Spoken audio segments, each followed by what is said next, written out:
Good morning po sa ating lahat. Good morning everyone and welcome to our Sunday worship service. And excited na po ba tayo na mag-worship kay Lord this morning? Ayan, sa mga nasa receiving area po natin, we can proceed here sa ating main hall so that we can start worshiping together. And you know, today is December 1. Grabe naman, ang bilis ng taon, no?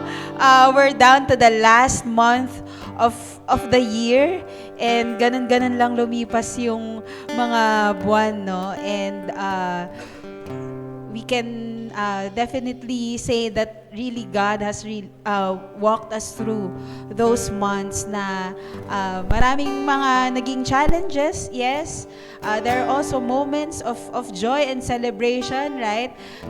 There are ups and downs, but God has been so faithful and good to every one of us. And so here we are today na we are starting this month na magkakasama tayo na mag-worship kay God.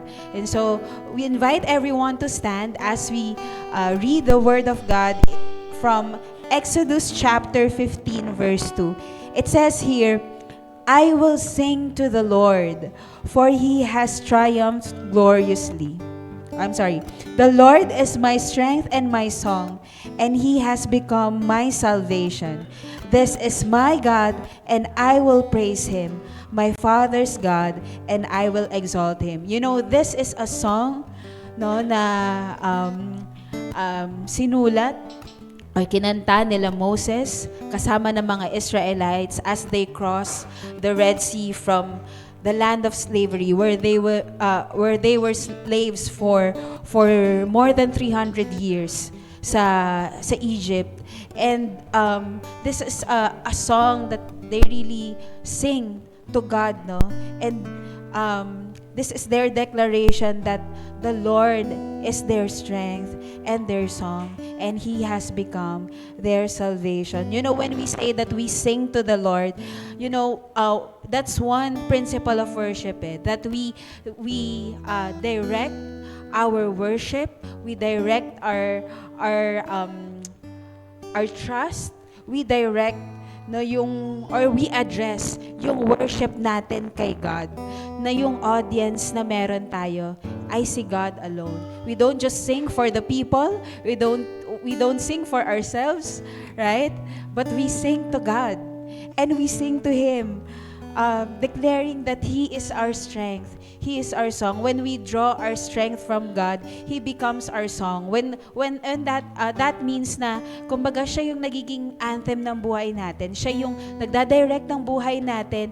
He's the one who directs the path, no, ng life natin. He becomes everything in our life. And so today, that as we declare that God is the strength and our song, He has become our salvation. We cannot really save ourselves, but it's God who can save us. Hindi lang yung salvation na na-receive natin when we receive Jesus Christ as our Lord, but day to day, every day of our lives, whatever circumstances that we are facing, it is our declaration that it's God who saves us and that God is our salvation. And so today, as we sing to God, can we raise our hands together as a sign of surrender and our worship to God this morning? Lord, we thank you, God. Thank you, God, because you are our strength, you are our salvation, you are our song, Panginoon. Maraming salamat, God, because you always save us, Lord, from every circumstances that we are facing. Lord, salamat because, Lord, you're the one who carried us through this year. Salamat, Panginoon, na kahit, Lord, ang daming nangyari ngayong taon na ito, Panginoon. Ang bilis lumipas ng panahon. Salamat, Panginoon, because it is by your grace that carried us through every day of our lives. And so today, God, as we sing songs to you, Lord, it is our declaration, Panginoon, na God, you are with us. You will never leave us nor forsake us. And you are our salvation, Panginoon, na Panginoon, sa iyo namin patuloy na huhugutin ang lakas sa araw-araw. That Lord, whatever circumstances that we are facing, you are our God and you are with us. You're the one who will redeem us, who will restore us, and who will carry us through, God, in every day of our lives. Maraming salamat, God. This we pray in Jesus' name. Amen and amen. Let's sing song to our God.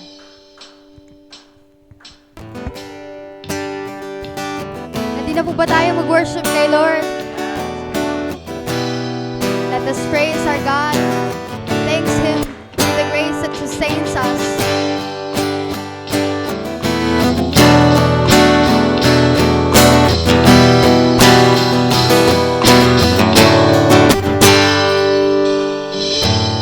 Seems like I'm surrounded. My enemies I see. Your love I hear resounding.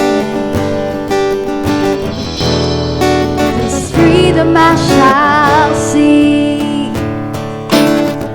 Troubles, no trouble can destroy my hope. Your scars have made me whole.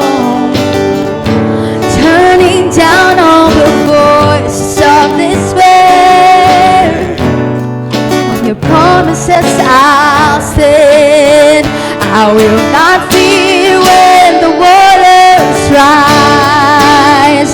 I will not fear though I walk through fire. For you are with me. You are with me. You have redeemed my life. See, no troubles, no trouble can destroy my hope. Your scars have made me whole. Turning down all the roads of despair. On your promises I'll stand. Let's declare. On your promises I'll stand. I will not fear when the waters rise.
have redeemed our lives. You have redeemed our lives.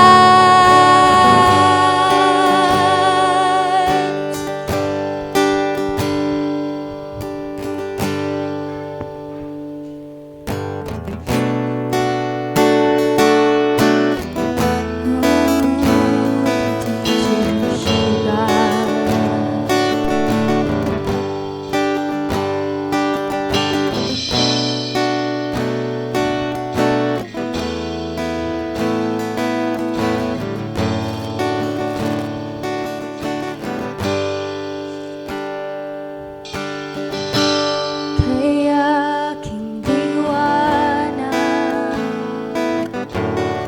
sa dilim ng landas,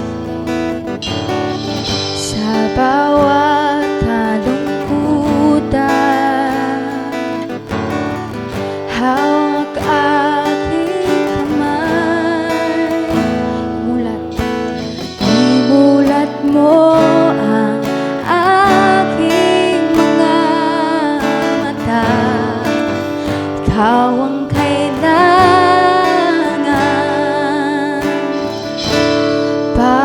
Pag-ibig ko naririto, walang katulad. Pagmamahal mong kailalim, walang katulad.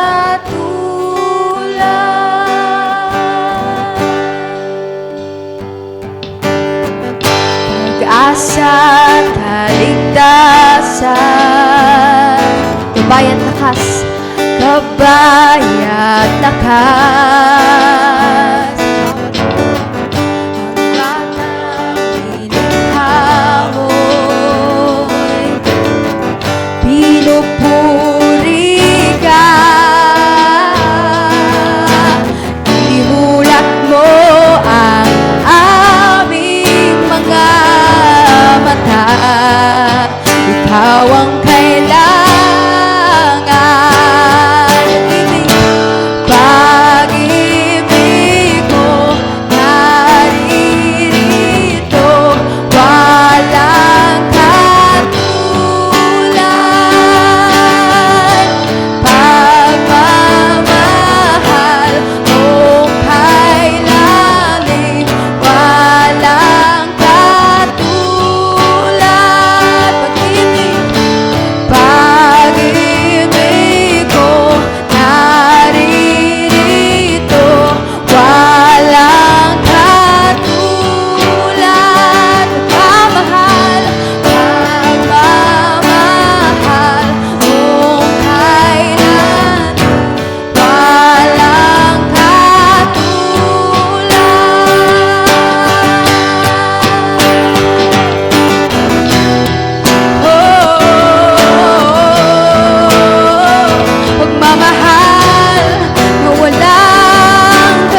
worship you, Lord, this morning. Thank you, Lord, because you are the giver of our strength. You are the giver of life. And the perfect and only response that we can give, Lord, is to surrender our lives to you, to give you adoration, to sing worship and praises to you, God. This is our prayer to you, Lord. Accept our worship and our praise to you, God, this morning. Thank you, Jesus. Just we pray. Amen.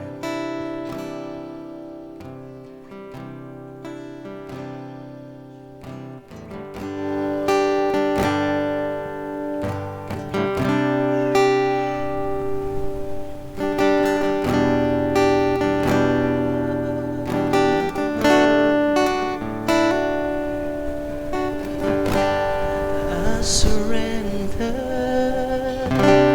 I will yield. I will bow down. I will live. I will seek you all my days, and I will follow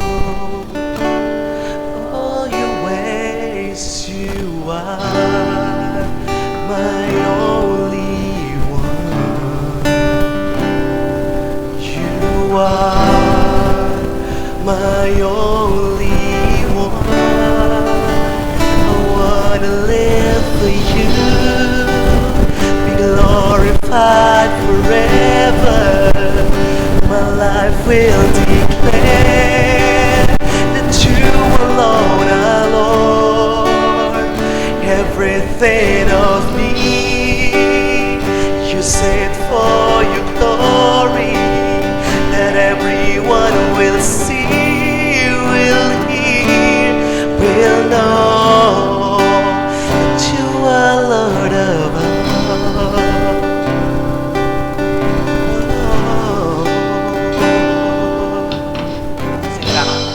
I will worship, I will praise. Let's sing it out, let's sing it out. I will lift up, let's declare that holy name. I will give you all the honor and all the glory, all the glory to your name, 'cause you are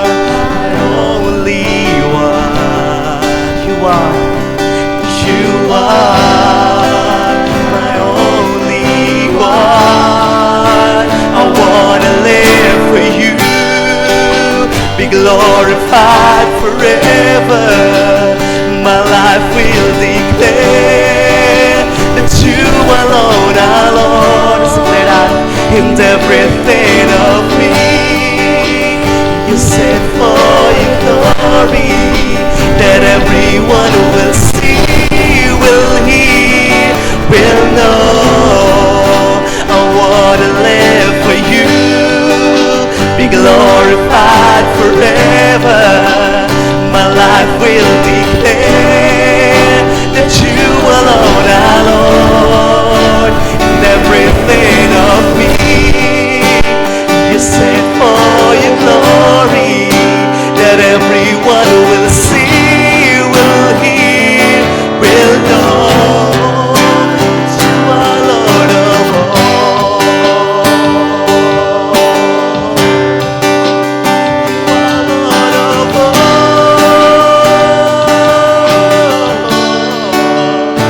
Declare. Here I am, Lord, hold me.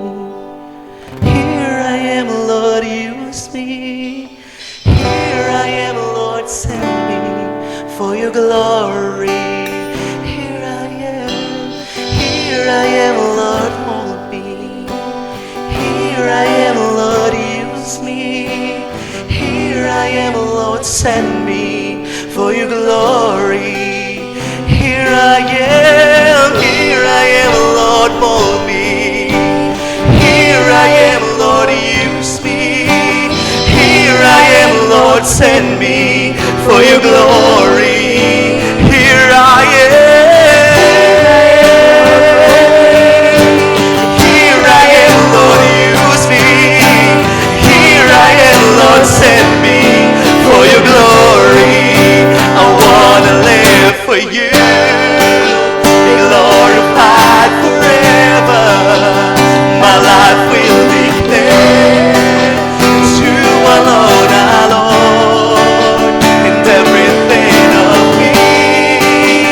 You said for your glory, that everyone will see, will hear, will know.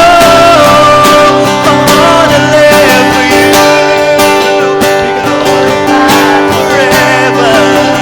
My life will declare that you alone are Lord in everything of me. You said for your glory, that everyone will see, will hear, will know. I wanna live for you, be glorified forever. My life will declare that you alone are Lord, and everything of me. You said for your glory, that everyone will see, will hear, will know. That everyone will see, will hear, will know that you are Lord of all.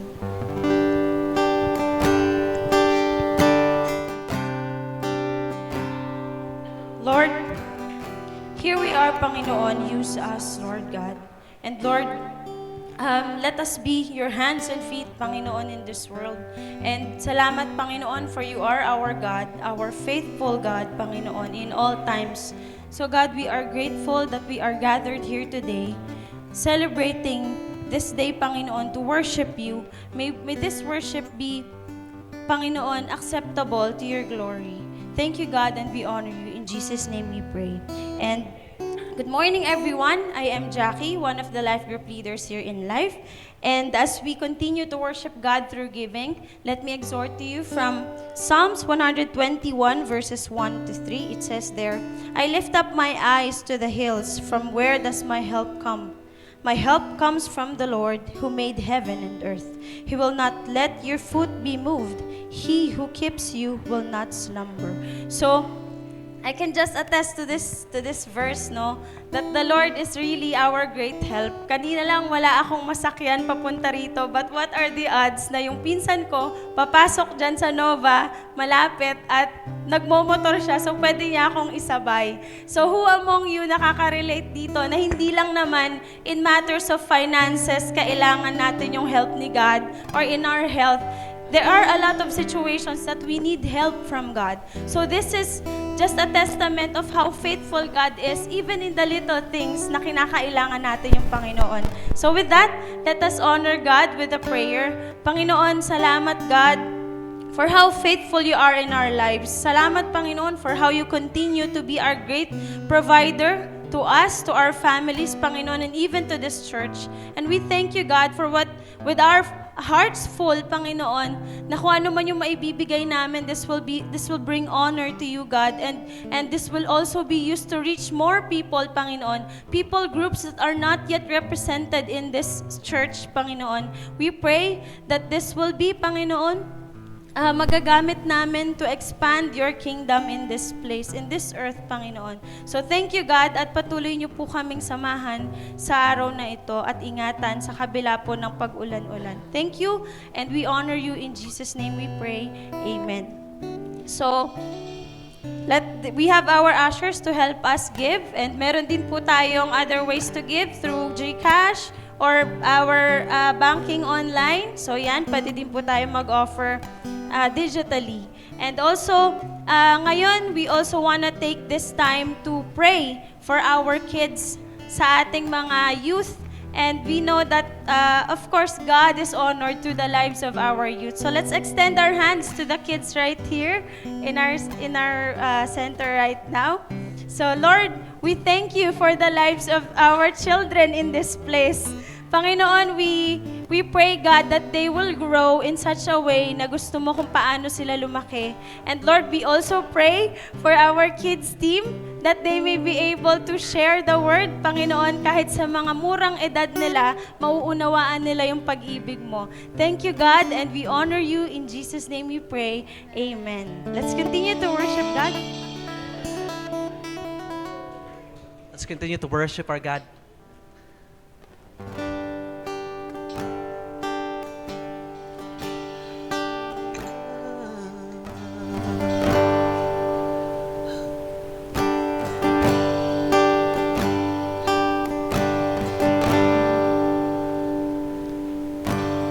Here I am, Lord, hold me. Here I am, Lord, use me. Here I am, Lord, send me for your glory. Here I am, Lord, hold me. Here I am, Lord, use me. Here I am, Lord, send me for your glory. Here I am. I am, Lord, mold me. Here I am, Lord, use me. Here I am, Lord, send me for your glory. Here I am. Here I am, Lord, use me. Here I am, Lord, send me for your glory. I wanna live for you, be glorified forever. My life will declare that you alone are Lord. Everything of me, use it for your glory, that everyone will see, will hear, will know. I wanna live for you, be glorified forever. My life will declare that you alone are Lord. Everything of me, use it for your glory, that everyone will see, will hear, will know.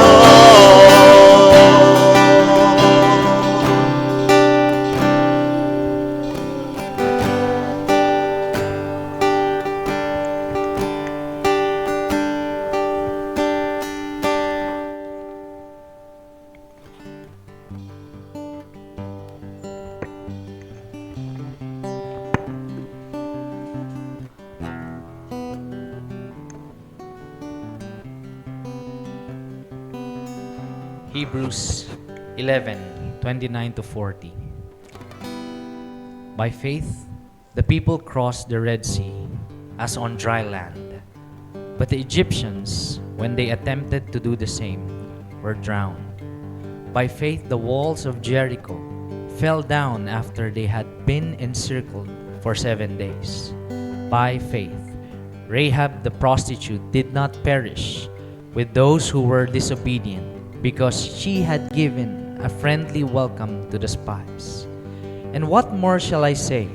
For time would fail me to tell of Gideon, Barak, Samson, Jephthah, of David and Samuel and the prophets, who through faith conquered kingdoms, enforced justice, obtained promises, stopped the mouths of lions, quenched the power of fire, escaped the edge of the sword, were made strong out of weakness, became mighty in war, put foreign armies to flight. Women received back their dead by resurrection. Some were tortured, refusing to accept release so that they might rise again to a better life. Others suffered mocking and flogging, and even chains and imprisonment. They were stoned, they were sawn in two. They were killed by the sword. They went about in skins of sheep and goats, destitute, afflicted, mistreated, of whom the world was not worthy, wandering about in the deserts and mountains, and in dens and caves of the earth. And all these, though commended through their faith, did not receive what was promised, since God had provided something better for us, that apart from us, they should not be made perfect. Let's pray. Father, we thank you for this morning. We thank you for a time of worship where we call upon your name and seek you. Despite the gloomy weather, this is our faith, Lord, that we're not just gonna come into your presence on a sunny day, but even in the midst of not a good weather, Lord, we choose to come to you. We choose to seek you. And that is our faith.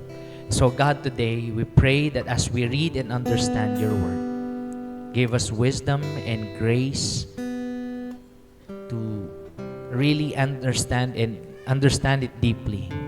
And give us also the power, Lord, na maisabuhay namin to. So that your word will come into life and it will accomplish for what you have sent it. Salamat, Lord. This we pray in Jesus' name. Amen. Good morning, everyone. Yeah, good morning. Yeah, so welcome to our 10 a.m. service. I'm Jo Marie, one of your campus missionaries, and I'm really glad to serve you here in our 10 a.m. service. Sabi ko nga through sa pamagitan ng prayer, kahit hindi masyadong maganda yung ating weather, I really encourage sa faith na meron yung Life Nova people, lalo na yung 10 a.m. Di ba, ang hirap na nga gumising kapag umaga, di ba? Iaalmusal mo na lang yung oras, ibibihis mo na. Tapos nagta-travel ka pa. And then, despite the gloomy weather, yung iba sa atin siguro, nahirapan bumiyahe. Kasi hindi ko nga alam bakit pag umuulan, automatic traffic. No? Ba't kaya ganun? But, siguro sa Pilipinas lang yun.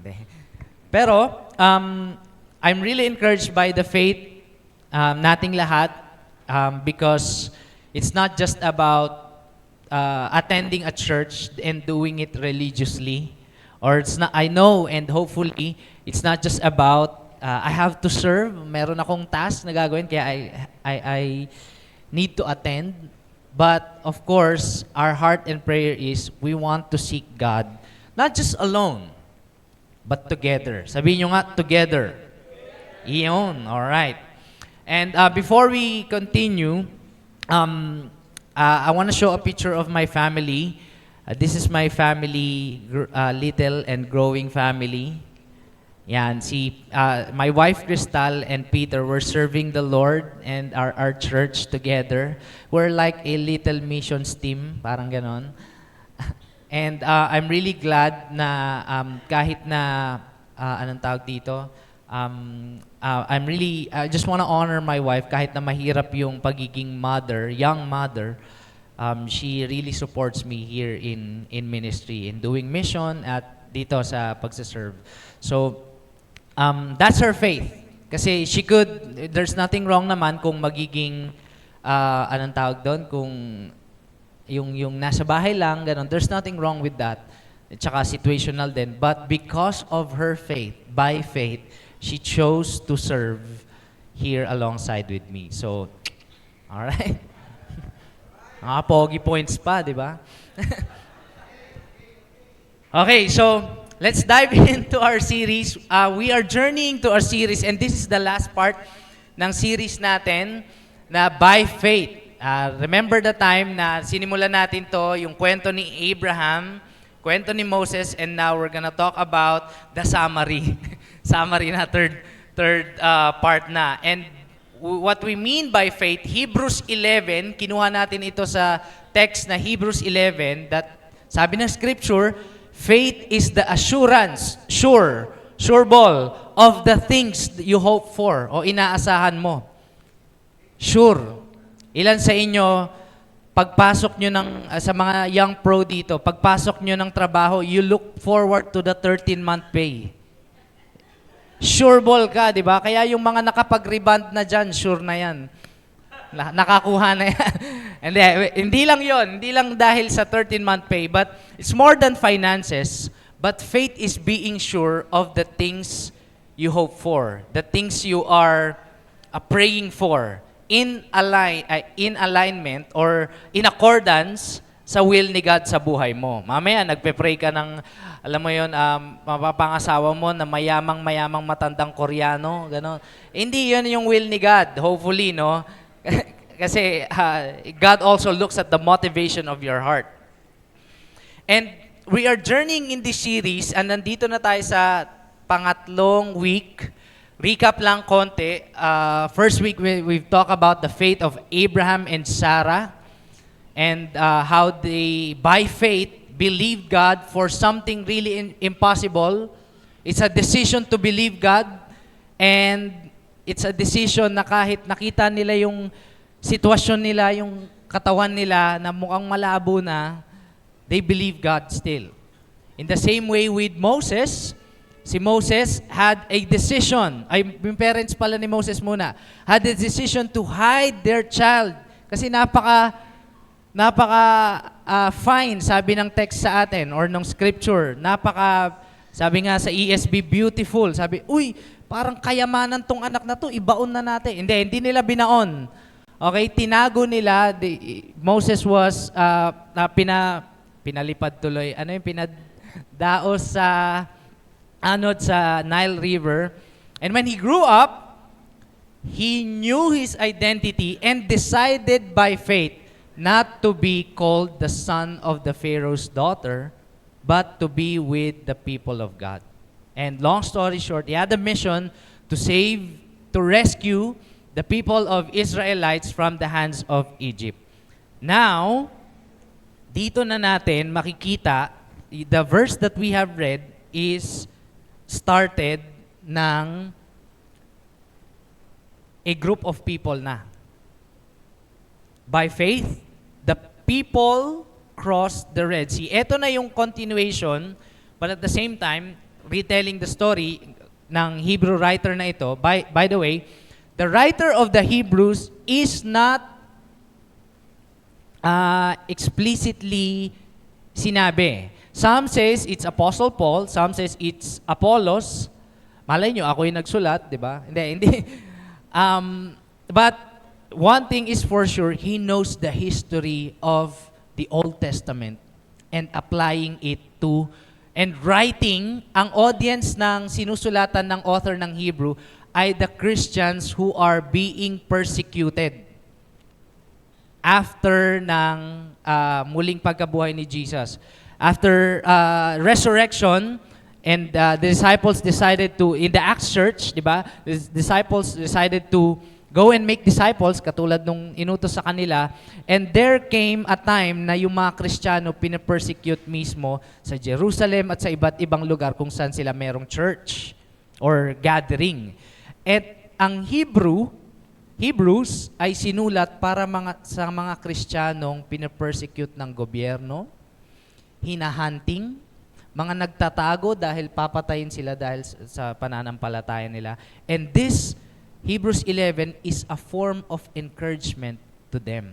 Kaya sinisimulan ng author na by faith. Naalala nyo si Abraham, naniwala siya kay God kahit mahirap na by faith. Di ba si Moses din, naalala nyo, kahit na papatayin na siya nung Pharaoh, hinahunting na siya, lagi siyang may death threat, by faith, hinarap niya ito at looking forward to the reproach of Christ. So the writer of Hebrews was encouraging the Judeo-Christians na nape-persecute. Meron silang background ng Judaism, pero naniwala sila sa Messiah, who is Jesus Christ, and then they become persecuted. When we say persecuted, hindi yung hindi sila cute, persecute. Hindi yon. Yung sitwasyon nila hindi cute. When we say persecuted, they are afflicted. Dito kasi sa Pilipinas, we consider our nation as a Christian nation. So, kahit mag-pray ka sa SM at mag-conduct tayo ng service doon, okay lang, hindi tayo mapapersecute masyado. Kung meron man, mga asar-asar lang. Mga insulto lang. Anybody here na insulto na kayo, naasar na kayo because of your faith in Jesus? Oh, pa-Jesus, Jesus ka pa?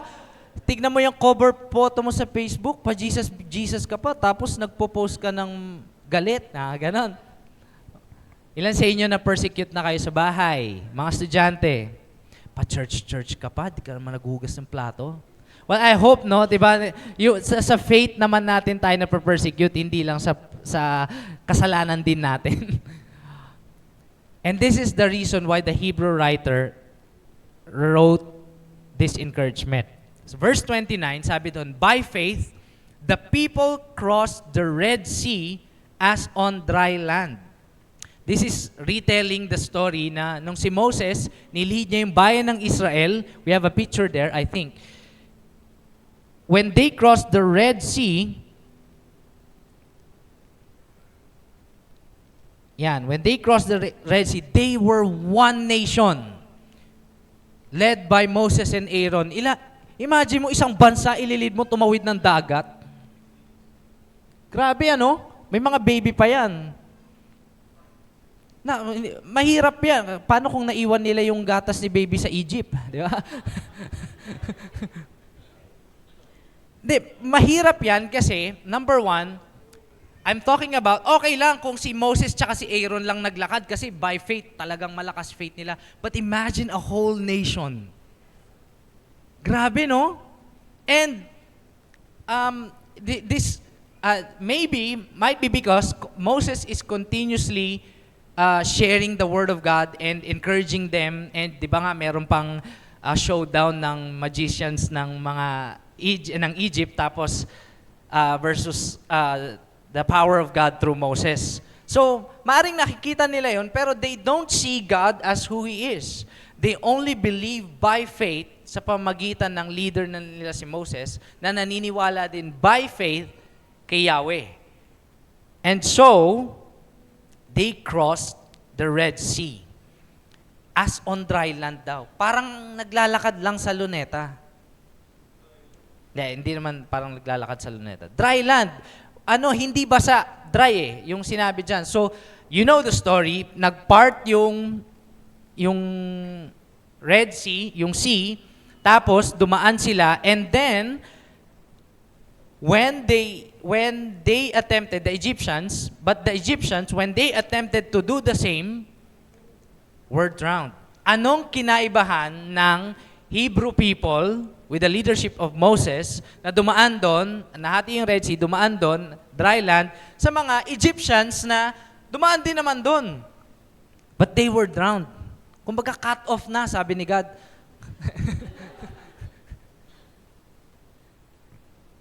The difference is their faith.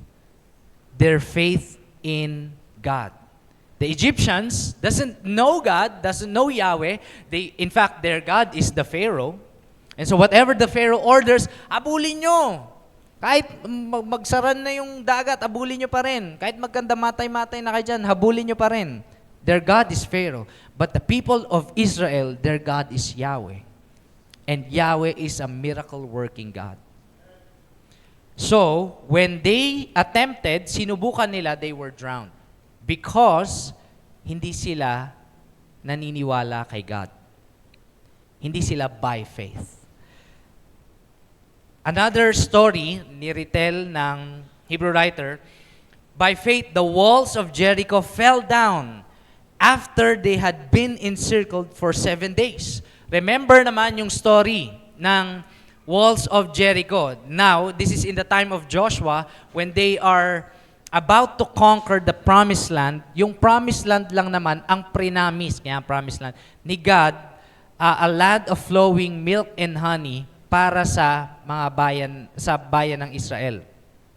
Yun yung promised land sa kanila. But there's two spies, Joshua and Caleb, at tinignan nila kung maganda ba yung land. Ang lalaki ng ubas. Grabe kasing laki ng kamao ko yung isa. A land flowing of milk and honey. Sobrang mayaman na lupain. And it was the promise. But the problem is, the challenge is, merong walls na kailangan nilang may wall na nga, may army pa. Di ba? And some research would say sa dalawang kapal ng sa isang kotse, dalawa nun, ganun kakapal ang wall. Remember, in the medieval time, napakahalaga ng fortress. Sa mga naglalaro dyan ng stronghold, fortress yung wall para hindi basta-basta napapasok, and fortress means boundaries, na kung saan teritoryo niya yan, teritoryo namin to, may wall dyan. Ngayon kasi sa Google Maps mo lang makikita yung boundary. Ay, Caloocan na pala. So, boundaries. Alam ng Jericho, alam ng boundary, nasasakupan ng mga Canaanites yung within the bounds of their walls. Ano mang nasa loob sa kanila. Di ba nga merong Republic Act na kapag yung puno mo ng mangga, tumawid na sa bakod mo, sa'yo na yun.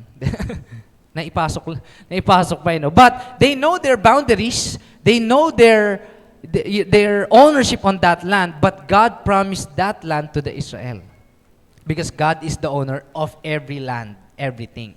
And so, prinamis niya yun, at besides, yung mga Canaanites were living in an immoral lifestyle. They don't know God, they don't honor God.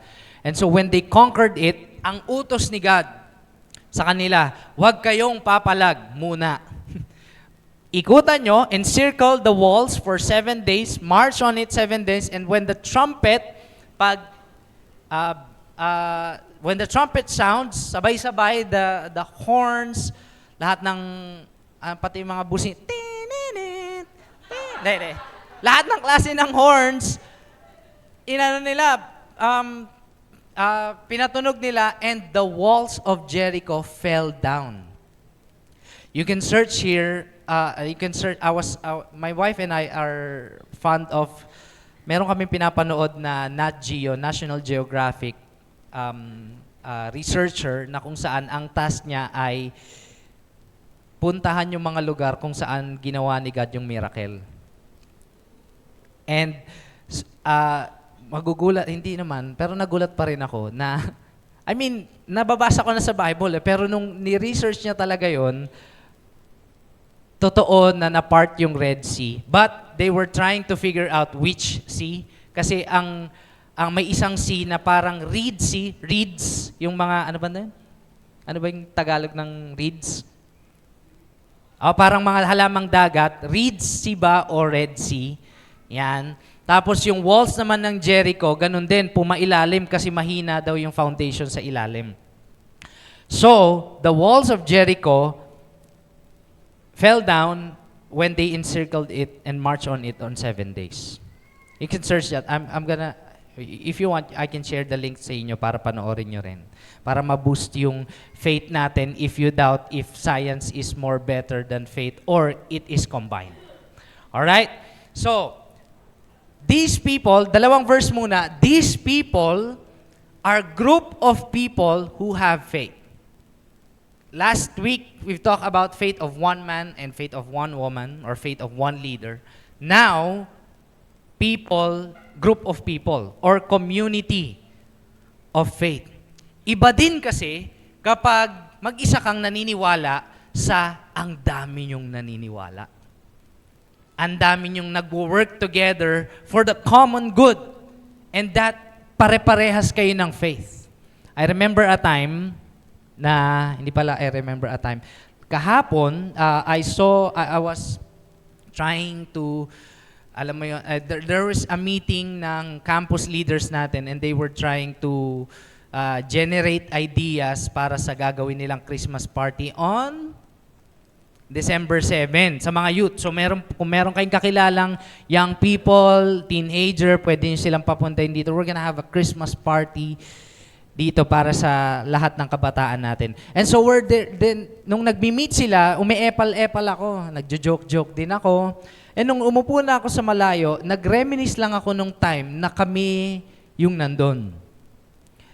At naalala ko din yung time na when Pastor Tim was our first campus missionary, They were just 8 college people. Sila yon. Yan. That's Paulo, Elmer, Prince, Anna, our church planter in Cavite, Princess, which is our newly installed pastor sa Live Virginia Beach, USA, si Doc Chris, and si Pastor Tim. A group of people believing together for the salvation of young people sa Deparo pa lang by that time. Or mas malaki pa yung vision. They were really believing God for the salvation of young people. And imagine, talon lang ako ng ilang taon, that video or that picture was taken 2013. 2013 pa yan. At ngayon, can you show the next slide? With so many young people nung nag-celebrate ng anniversary. At ito yung matindi. Hindi na nila kilala yung mga kabataan dyan. Anybody here na kapag uma-attend kayo ng youth gathering, sa mga young pro, no? Pag uma-attend kayo ng youth gathering, hindi nyo kilala yung mga bata. Di ba sino ka? Ganon. Sabi sa'yo, hindi ikaw yung nagsabi, sino ka? Sabi sa'yo. Di ba? O kaya, wala nang maupuan. Sabi sa'yo, Tito, dito po. Patay. Hindi, I'm just kidding. Hindi pa naman ako natito. There came a time na medyo parang 1% nakakainis, parang hindi kakilala. Pero 99%, grabe, iba na itong mga kabataan na to. Hindi ko na sila kilala. Ang sarap i-reminisce na by that, in 2013, 2011, 12, 13, we were just believing for salvation of students. Their families, and lalo na, ang gusto pa nga namin, the heart is, masave ang maraming estudyante. Sama mo na, Lord, yung mga magagandang instrument, tsaka mga lights, mga ganon, tsaka aircon. Dati, tiis pogi lang kami. Ang init-init, naka-jacket si Pastor Tim to teach us professional excellence. That's the faith of a group of people believing God for the salvation of students. And now, few years after, ilang years ba? 2013, 14, 15, 16, 17, 18, 19, 20, 21, 22, 23, 24. Ilan yon? Hindi ko na bilang is. Ganon na. 11 years. 11 years and I witnessed another set of young people meeting together for the salvation of the new generation. Palakpakan naman natin si Lord.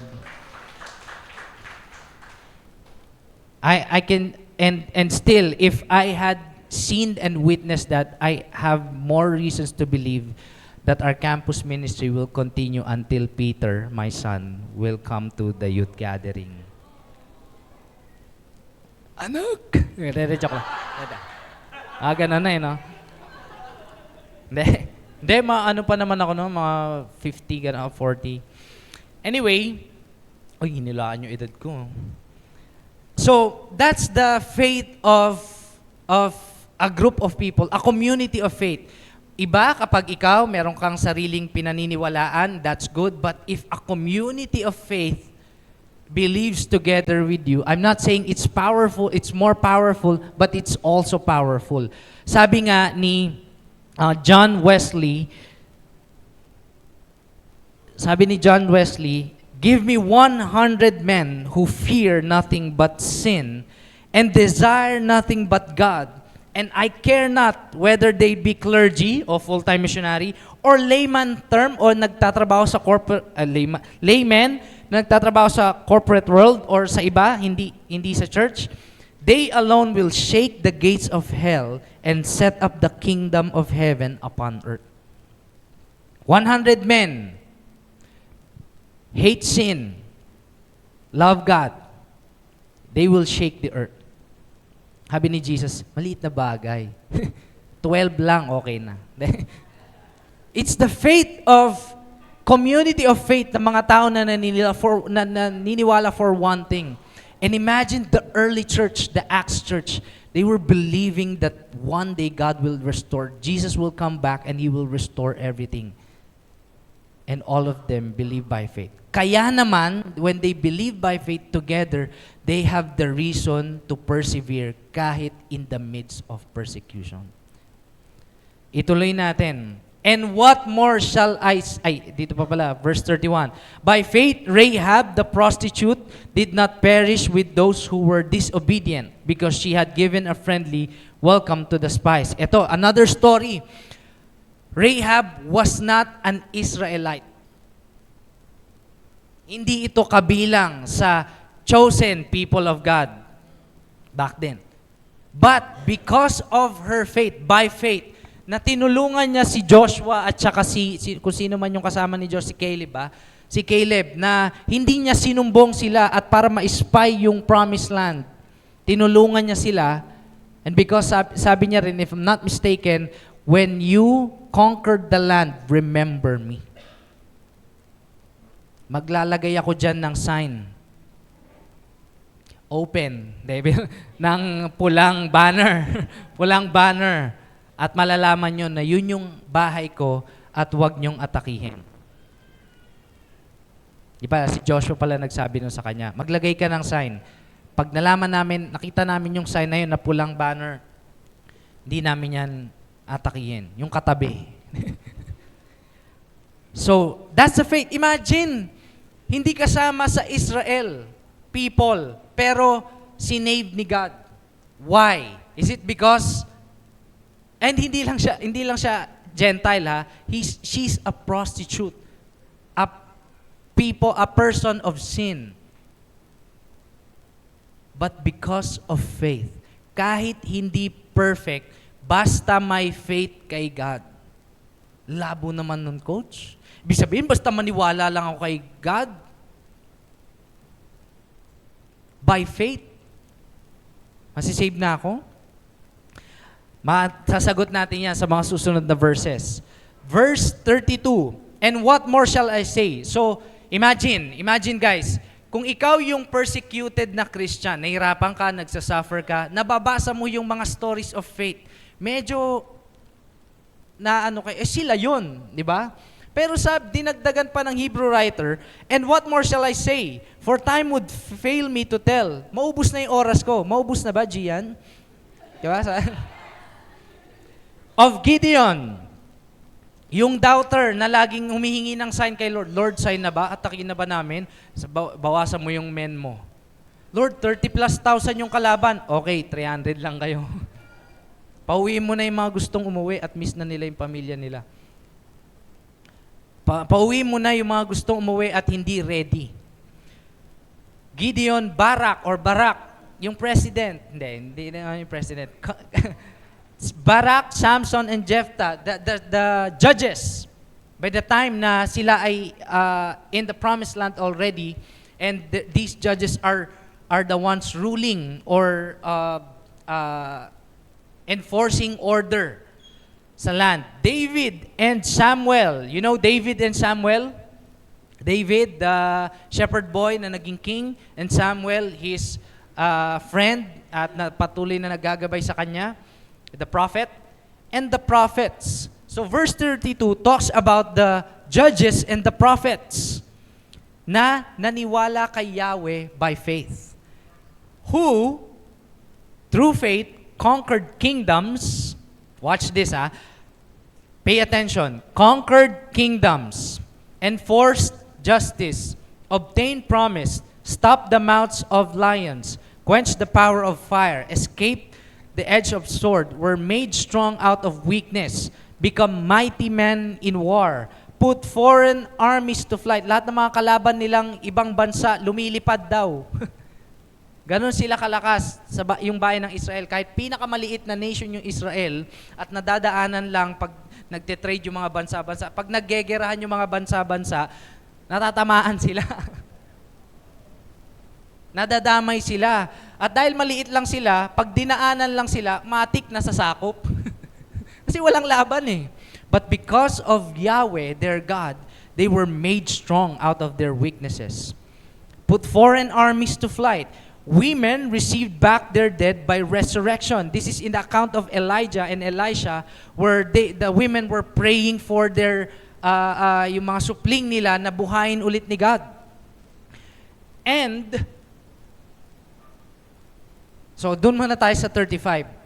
Hanggang 35, from verse 32 to 35, these are mighty exploits. By faith, ang gaganda ng mga nangyari sa kanila. Received miracle after miracle after miracle.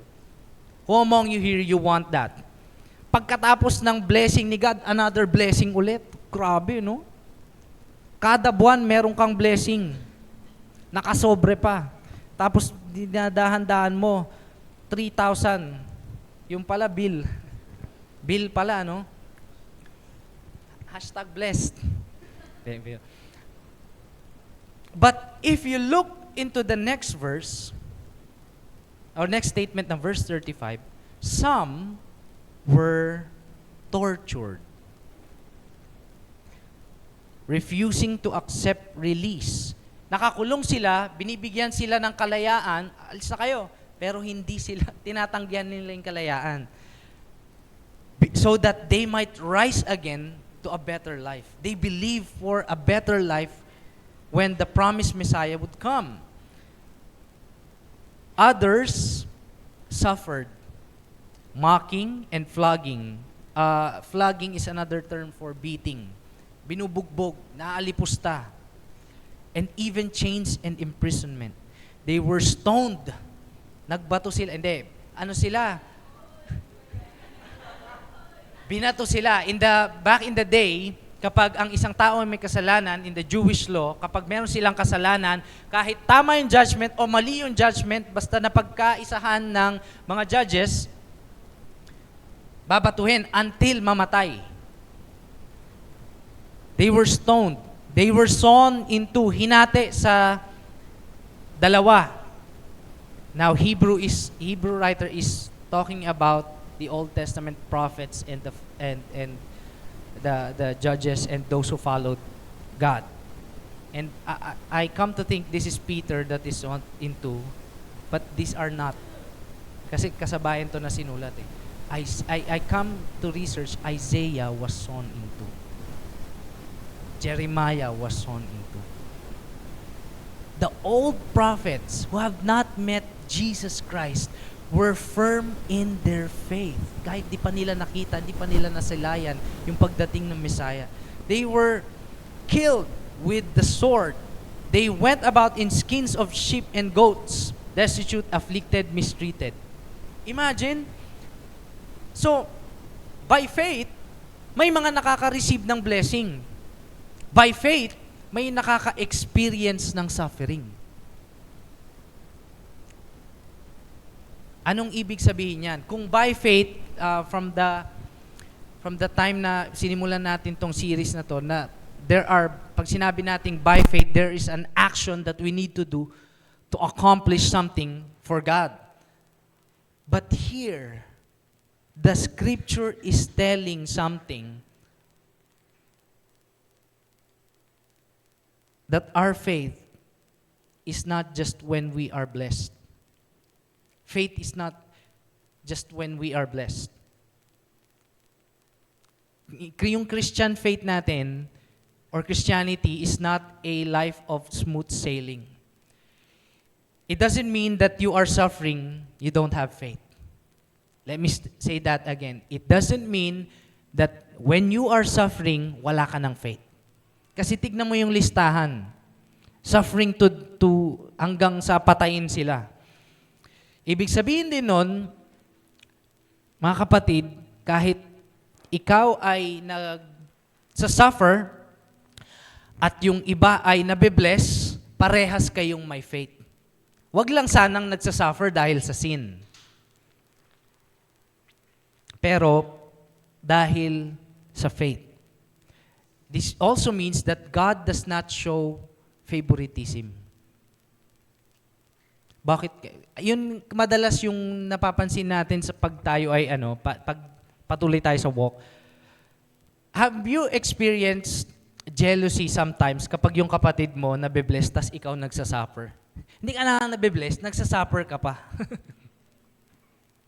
And sometimes, you feel like you're entitled. Bakit kaya siya, Lord? So tuloy-tuloy yung blessing niya. Sa akin, puro suffering. O kaya, ang tagal ko na sa suffering na to. Have you ever experienced that? Ako lang yung nagkaroon ng ganon. But, here in this text that we have just read, hindi ibig sabihin na pag tayo ay nagsasuffer, tayo ay wala ng faith. The first point I want to share is this. Our faith is proven not just in the blessing of answered prayers, but also through the testing of difficult times. Napoprove yung faith natin, hindi lang sa kada buwan meron kang prayer request, kaya naman panay ang attend mo sa prayer meeting natin. Pero kapag naghihirap ka na, ibig sabihin wala ka ng faith. It's both. Blessing and testing. Both requires faith. Both strengthens faith. Katulad ng mga buhay na binasa natin kanina.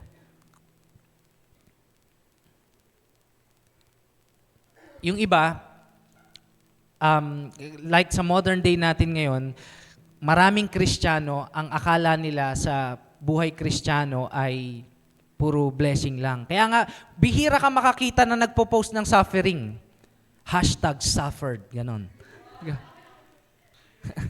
Wala no? Anong pinopost? Bagong bahay, bagong blessing, relationship, di ba? Okay, kasi blessed. Bihira magpo-post ng suffering. Pwede, parehas. #bagong bahay. 20K monthly. Bibihira eh. Bibihira. And eto yung maganda. Kasi yung binasa nating text is not a faith that asks for material things. Yung binasa nating mga buhay nila ng faith, it's not that they're wanting a car or they're wanting something na material. But I'm not saying na hindi faith yon pag nag-a-ask tayo ng material things kay God. Faith pa rin yon. Pero sa text na binasa natin, hindi yun yung pinapakita. Ang pinapakita is the faith to hold on whether you are blessed, continually blessed, or you are being tested.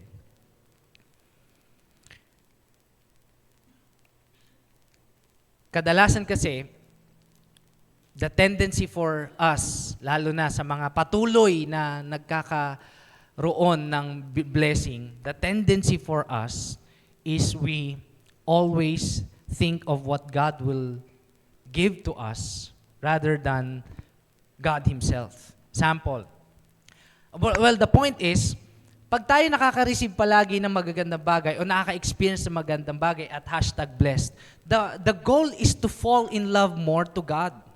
Not on the material things that we acquire. For example, my wife, whenever pag kami ay merong anniversary or weeksary, ganon. Hindi, wala kaming weeksary. Siyempre, meron din namang, may mga times din na hindi tuwing, kunwari, we just want to celebrate, kunwari, birthday. Whenever I give gift to her, ang hope ko sana, ma-fall in love siya sa akin, hindi siya sa binigay ko. And that's the same thing with God. Whenever He does a miracle for us, the point is for us to love Him, not the miracles that we receive. The tendency sometimes, listen to this, when we don't experience miracles na, we question God. When we start to experience suffering na, Lord, nandiyan ka pa ba? Narinig mo ba ako, Lord? Kasi nasanay tayo na puro pag-blessed, may faith. Ang lakas ng faith mo, bro. Grabe, blessed na blessed ka. Isipin mo, nakakakota ka palagi. Super blessed. Pero, pag hindi na nabe-blessed, wala nang faith. And I cannot, hindi ko rin naman tayo masisisi kasi our culture dito sa Pilipinas, meron tayong kultura na parang performance mindset or Santa Claus mindset. Kapag you've been good or you've been nice, kung naughty ka, wala. Kung nice, meron. May santang pupunta sa bahay nyo tapos maglalagay sa medyas. What I'm saying is, kapag meron kang ginawang maganda, meron ka laging reward. It's as if lagi. Hindi ko naman dinidismiss that God gives rewards. Of course He does. But, if our mindset is on the reward, there's something wrong. Na kapag wala ng reward, nawawala yung faith natin kay God. And so, our faith is proven not just in the blessing of answered prayers, but also through the testing of difficult times.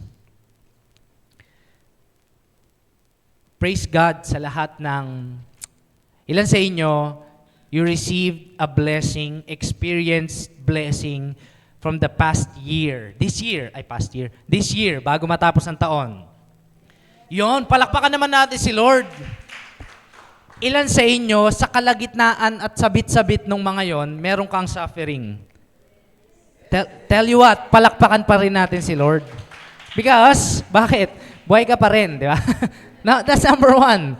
You're still alive and you're gonna end this year having faith and strengthened faith in God. Ngayon, tignan natin yung verse 38. Eto, sobrang ganda. I want you to look at this. Lagi ko na sinasabi, kada verse, look at this. Of itong mga tao na daw to, na mga naka-receive ng miracle at naka-receive ng suffering, were tested, of whom the world was not worthy of. Lalo na yung mga nag-suffer. Ibig sabihin yan, in Tagalog, or in other words, etong mundong to, hindi niya deserve yung mga ganong klaseng tao. Ang lulupit, ang titindi ng faith ng mga to, na itong mundong to, hindi sila dapat nandito. Kasi itong mundong to pasira. Full of sin and decaying world. So these men and women of faith don't deserve this kind of world. In fact, God has prepared for them something better. Sobrang lalakas ng faith nila. Ilan sa inyo meron kayong katabi malakas yung faith? Malakas yung faith. Hindi yung amoy ng faith. Naamoy nyo na yung faith niyan?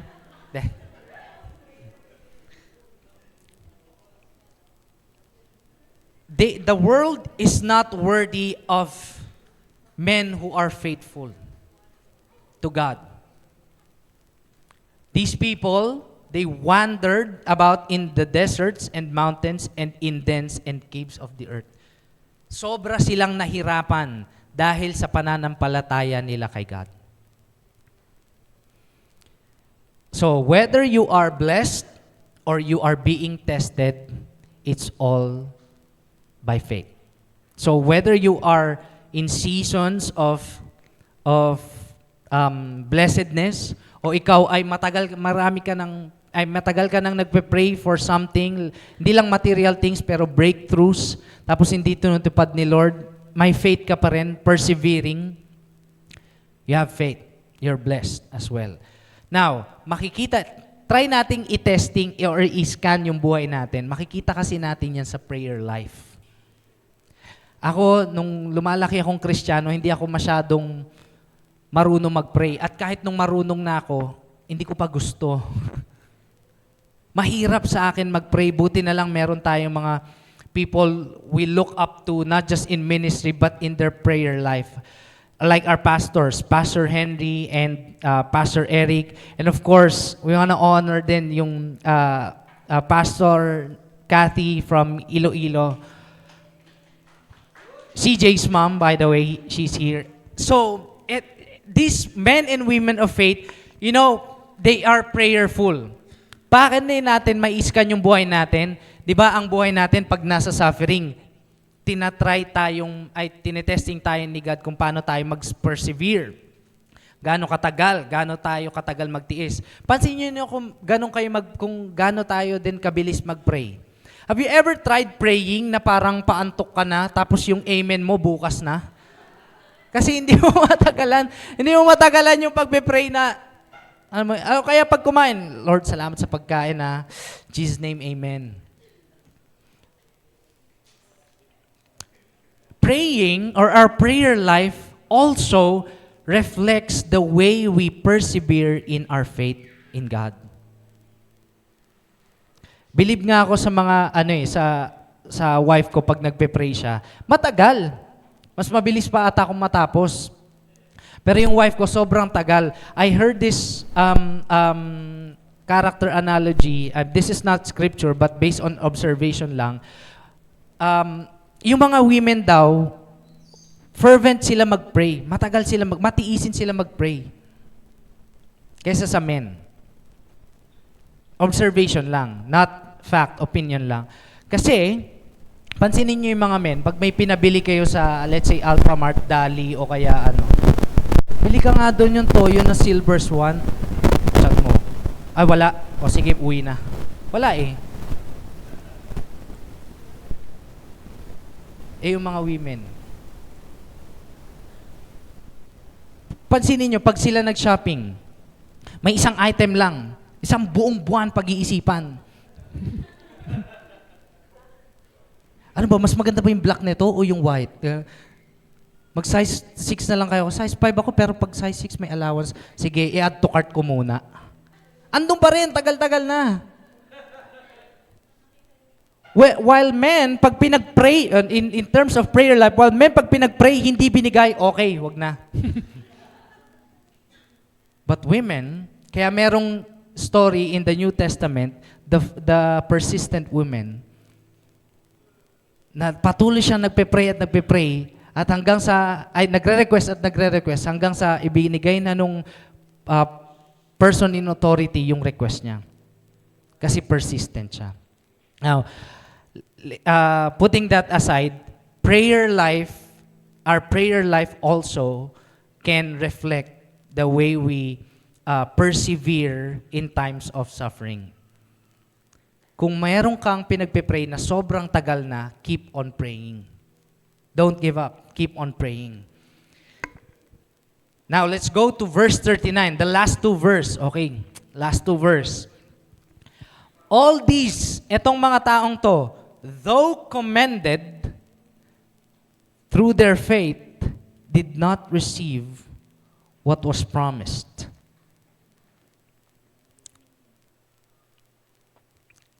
What made them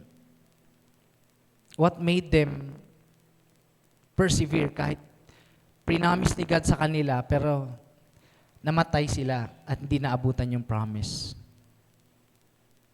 I want to show you one word, pinagkaiba ng, may mga words kasi sa Bible, sa binasa natin na text na seems like small pero there's a particular message that it wants to convey.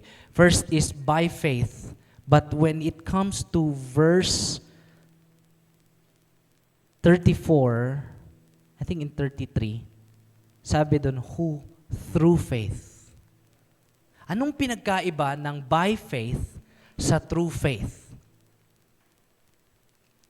Sa English grammar, parehas lang yan. Diba? Sa pamamagitan ng, diba? Sa Greek, magkaiba yan. By faith means, dahil sa faith, Moses was able to do this. Dahil sa faith, Abraham was able to do this. By faith is the deciding power. Nag-decide ka ngayon, by faith, gagawin ko na to. By faith, papakasalan ko tong taong to. By faith, dito ako papasok sa trabaho na to. By faith, isusuko ko na tong sin na to. It's a deciding power. It is also the, can you just flash all? It is also the initiating action. The first step is by faith.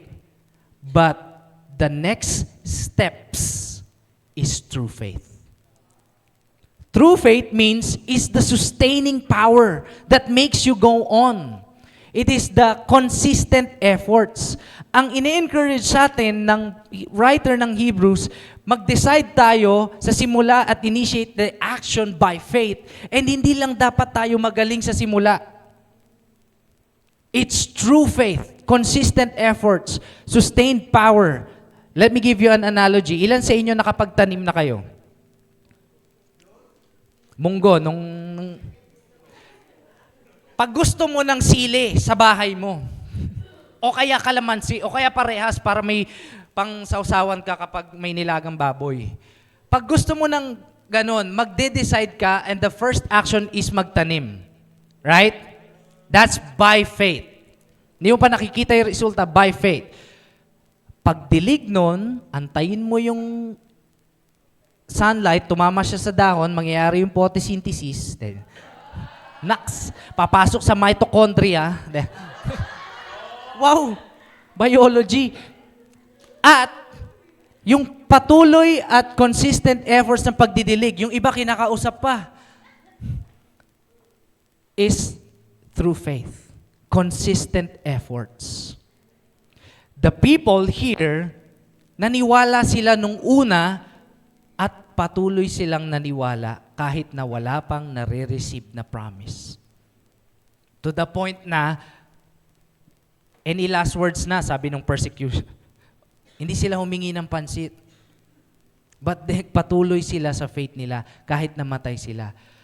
By faith, you started to, by faith, you decided to isuko ang kasalanan na ito at through faith, patuloy kang mamumuhay ng holy sa pamamagitan ng faith. By faith, nag-decide ka na pakasalan ang tao na to at pag dumating na sa hirap ng buhay, you will continue through faith. By faith, let's say, sinimulan mo itong business na to kasi ang faith mo maging generous sa kingdom work at makapag-bless pa ng ibang tao. Dumating na yung pandemic, dumating na yung bankruptcy o kaya yung ganito o kaya yung mga challenges sa business o kaya nawalan ka ng tao, ikaw na yung nagra-run. By faith, ay through faith, itutuloy mo siya. Ibang usapan kapag yung faith mo ay sin ha. By faith ka, makakabili ako ng drugs. Hindi ganon. Wala ako ngayon, pero balang araw, magtitiis muna. Hindi ganon. But this is in accordance to the Word of God and the will of God. So, all this, though commended through their faith, did not receive what was promised. The question, as we end, and before we go to the last verse, who commends? Pag sinabing commend, yung nagkaling ng faith mo. Good job. Good job. One word lang eh. Sinong ang galing ng faith mo, ang lakas ng faith mo, may action. You persisted. Parehas mong ginawa by faith. Who commends? Who are we pleasing? The question is, who are we pleasing? The Bible says, without faith, we cannot please God. So who commends these people that walked by faith and lived life through faith and died na mayroon pa ring faith? Who commended them? It's God. It's God. In the same way, mga kapatid, there's no one to please here in these four corners of this room but God alone. I might be preaching here, and sometimes ang tendency ng mga Kristiyano i-please yung pastor, i-please yung preacher, i-please yung ganito. But no.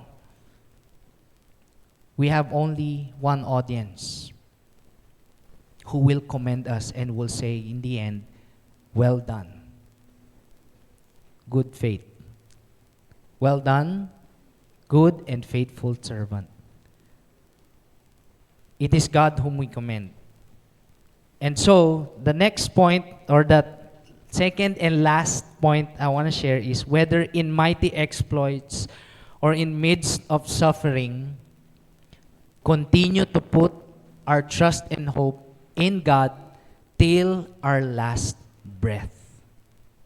I hope na sa atin, lahat ng nandito ngayon, at even sa mga nakikinig online, we will put our hope and trust in God till our last breath.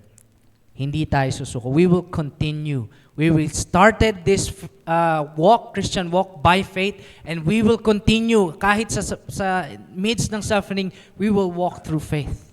Ganda ng kinanta natin kanina. We will not fear when the waters rise. This connotes the sufferings of a Christian, of a follower of God, of a lover of God. It's Jesus whom we ask for commendation. Lord, okay ba yun na tumalikod ako sa pandaraya? Pwede niyong gawin yon. Pwede natin gawin yon. Every time kunwari sa trabaho, hindi ka pumayag na may pandaraya, pwede mo sabihin kay God, Lord, ginawa ko yun kasi may faith ako sa'yo. Na kahit wala nang kumakampi sa akin, basta pinaglaban ko yung tama. Kahit matanggal pa ako sa trabaho na to, pero wag naman sana, no?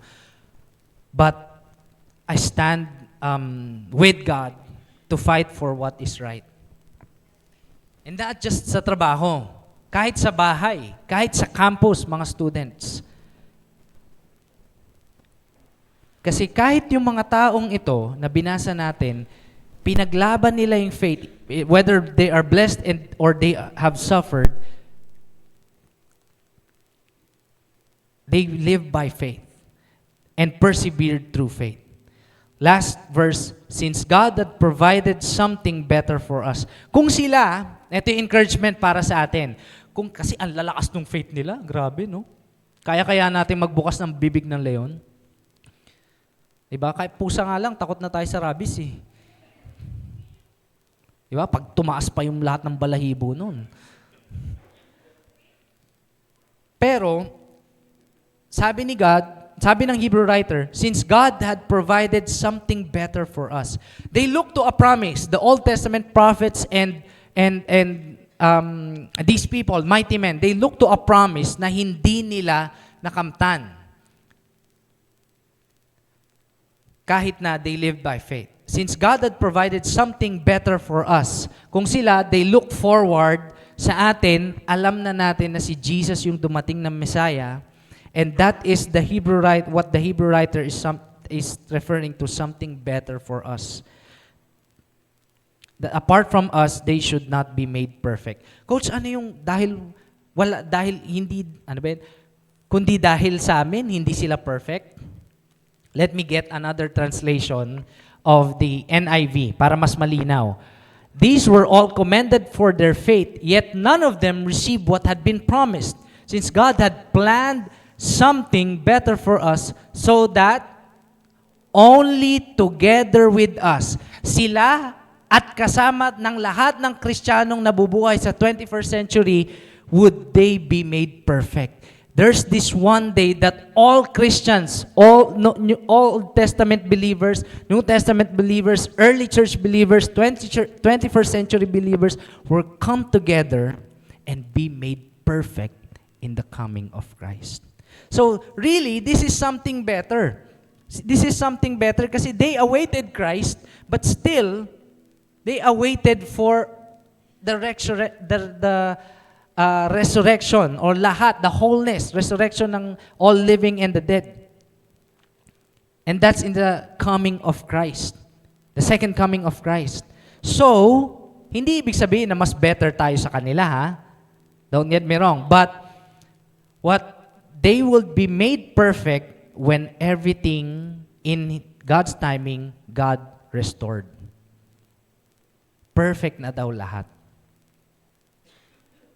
Now, if you have your Bibles with you, continue it in chapter 12 and 1. Sabi doon, therefore, as we are surrounded by many clouds of witnesses, maraming nag-cheer, if you may. Hindi ito yung mga likes sa Facebook, ha?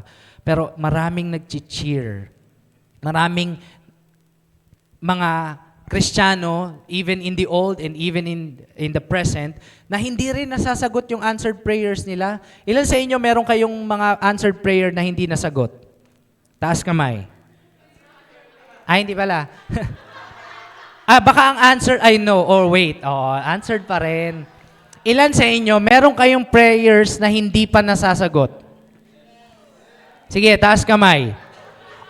Guys, look around you. Hindi kayo nag-iisa. Kahit yung katabi mo, hindi pa sinasagot ni Lord yung prayer. In the same way, all believers, whether in the old or in the new or right now, are looking forward to that day that God will restore everything. And by faith, we, in the modern day Christians, will be together with them. Sipin mo, pag nagkakitaan na lahat, Moses, Lodi. Ganun. Paul, salamat Paul. Thank you talaga, Paul. Imagine.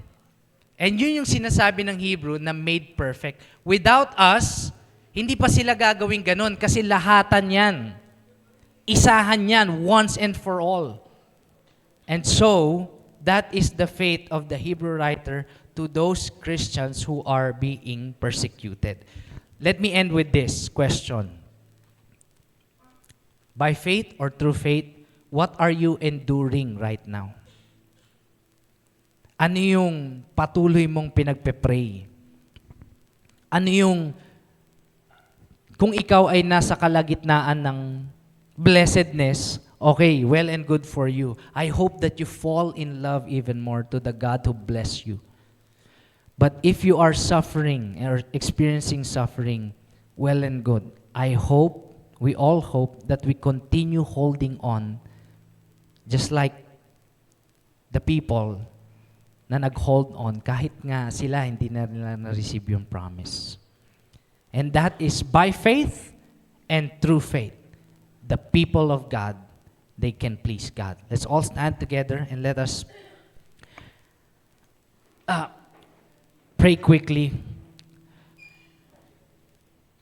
Napakagandang isipin, Life Church Nova, na tayo, we have just one reason why we are here and patuloy through faith na nakikinig ng Word ni God.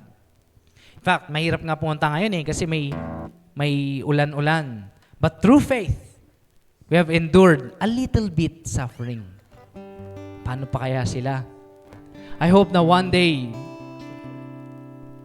God will really commend all of us together. Well done, good and faithful servant. Because we're here to wait, or not wait, to expect a commendation from one person who commends God. And as this month of December starts, we want to remember Jesus.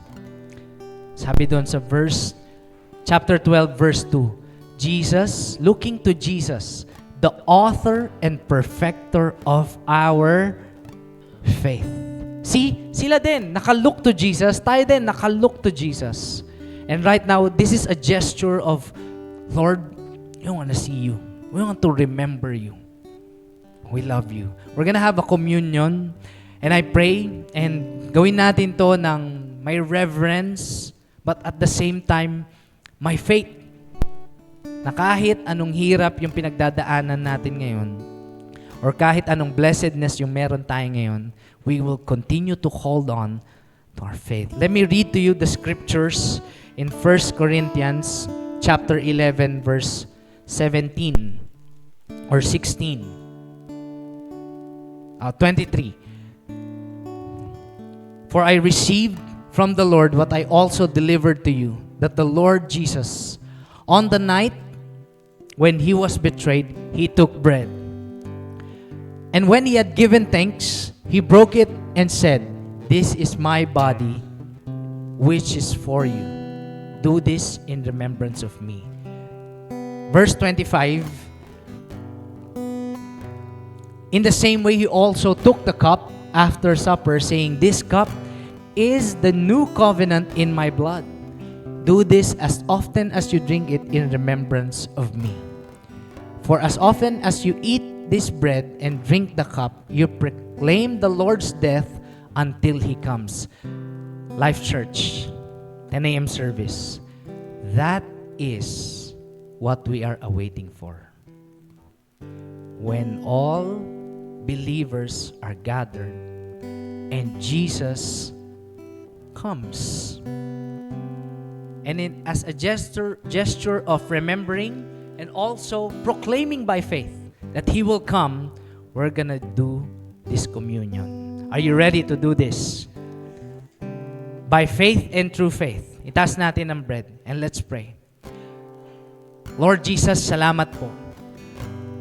You are the author and perfecter of our faith. Wala kami dito kung wala ka sa buhay namin. And so we honor you and we worship you, the Lord of all. Salamat po sa tinapay na nagsisimbolo ng iyong katawan. Yung katawan na nasugatan, nabugbog, nabayubay sa cross that serves as a sacrifice for all humanity. You said in your word, by your stripes we are healed. We claim healing not just for our body, but also for our soul. Salamat, Lord, kasi kung wala ka, di namin alam kung saan kami pupulutin. Kung wala ka, maaaring di na namin alam kung saan kami mapupunta. But we're here. And we want to remember you. You are so precious in our lives. In fact, we don't have life if we don't have you. So we honor you and we worship you. We thank you. This we pray in Jesus' name. Amen. The body of Christ, broken for us. Thanks be to God. Let's lift the cup and let's pray. Lord Jesus, we remember your precious blood na naghugas ng kasalanan namin. Hindi lang isa, hindi lang marami. Yearly pa nga, monthly, daily. But you said that you have forgiven our sins, that when we believe in faith,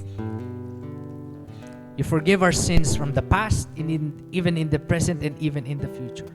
And so we hold on to that, and we keep holding on to that.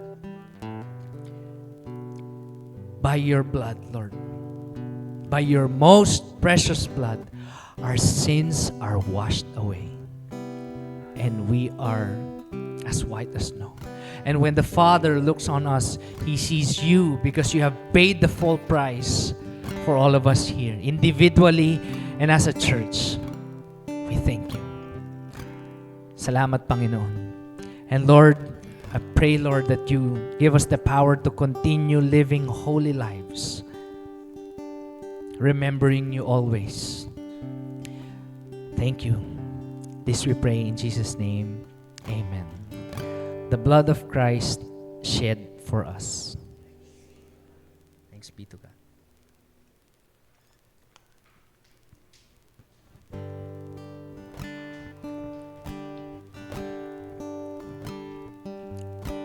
Let me pray for everyone as we also close our series by faith. And after this, we're gonna worship together. Okay ba yun? And our worship is by faith.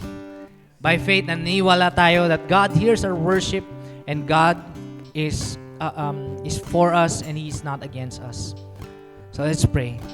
Father in heaven, we look to you as our Father.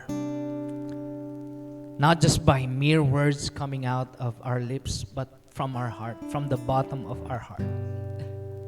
Salamat kasi Ikaw ang aming Diyos. Na niligtas kami. Minahal kami kung sino kami. At patuloy kaming binabago. Salamat kasi ikaw ang kasama namin magmula pa nung day one. At kahit nung hindi pa kami naniniwala sa iyo, minahal mo na kami. Panginoon, salamat kasi sa sobrang pagmamahal mo, ang iyong anak ang nagsakripisyo para sa amin. Oh, how you loved us. That your love was poured out or lavished on the cross.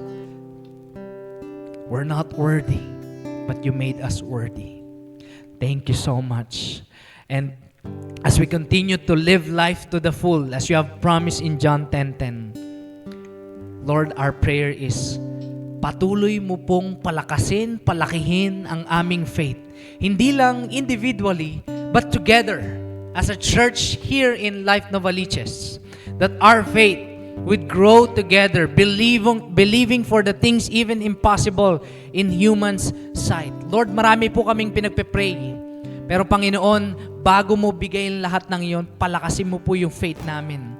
So that when time comes, in the time, Lord, na mukhang hindi na mangyayari or mukhang imposible, patuloy kaming lalaban.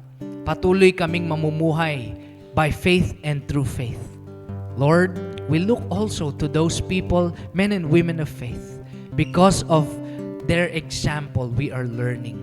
God, I pray na hindi man po kami pare-parehas ng pinagdadaanan. Lord, as a church, we will not be distracted in comparing ourselves with one another, but we would help one another, love one another in our own walk of faith. Salamat, Lord, for a church that is loving God and loving people. Thank you, God. In Jesus' name, amen. Let's worship God. Let's continue the atmosphere of worship. Lord, here we are. Mold us. Use us. Send us, God. Let us be our declaration. We worship you, Jesus, in this place.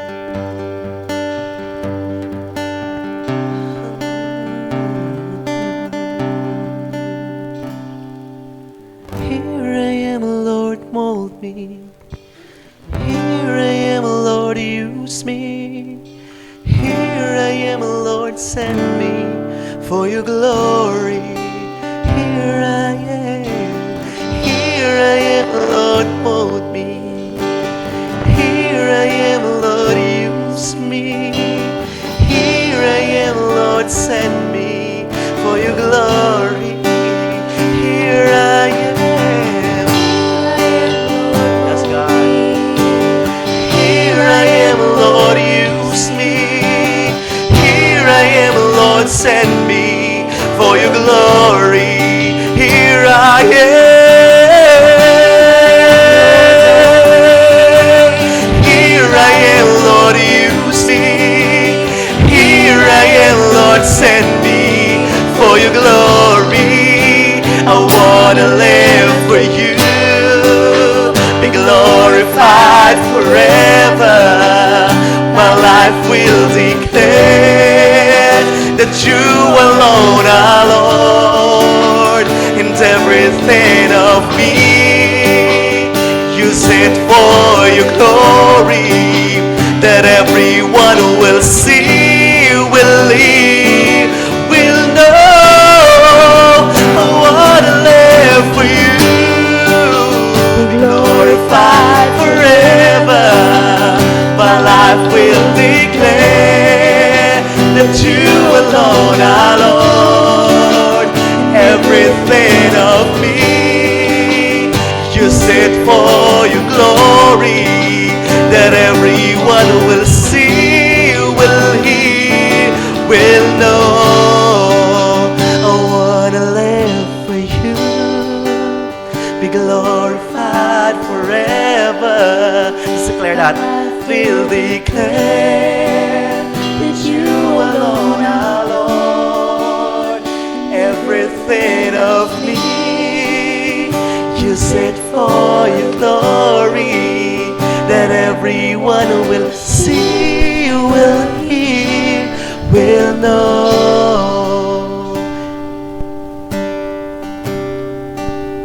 That you are Lord over all.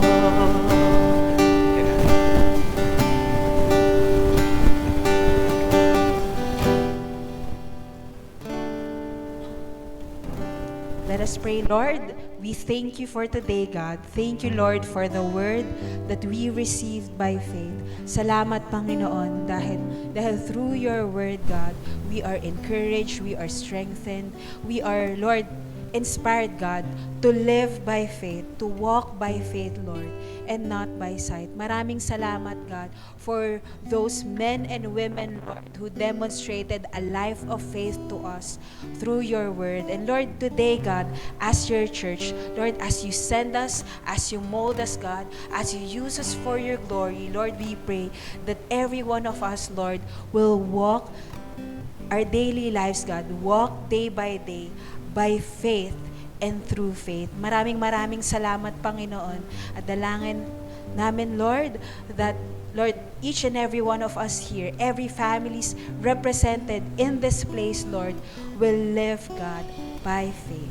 Maraming salamat, God. This we pray in Jesus' name. Everybody say amen and amen. And that wraps up our series by faith. We'll see you po again next week as we have our new series. Christmas series na po tayo by next Sunday. So there, thank you once again for joining us sa ating 10 a.m. service.